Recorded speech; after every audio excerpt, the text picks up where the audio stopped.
Has the afternoon hump got you craving something sweet?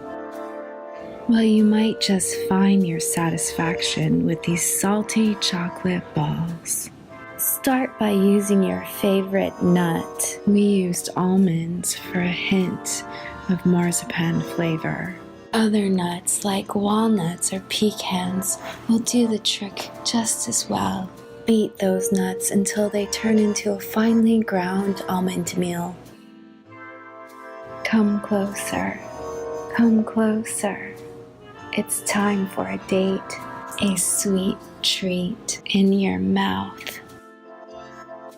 Spank those sticky dates in. Spank them hard. Add some superfoods and some spice to your mixture. These wouldn't be chocolate balls without some raw cacao. Next, add some maca powder to liven your libido.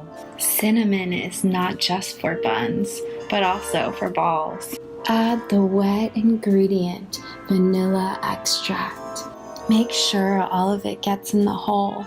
Grind that mixture so that every bite has a balanced flavor.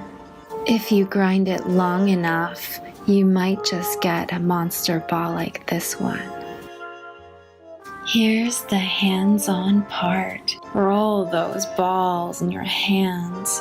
Roll them gently. You can make the balls any size, big or small. I prefer them to be sizable. Look at all those balls in his face. Don't those chocolatey balls make your mouth water? Well, it's not time to lick them yet. These chocolate balls need one final touch. Salty on the outside and sweet on the inside. Test those fresh balls on your friends. Testing 1, 2, 3.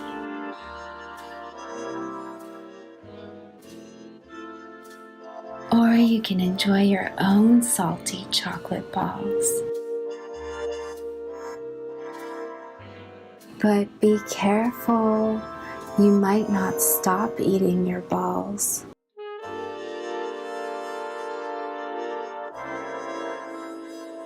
I guess, can you come and put some balls Balls in your mouth?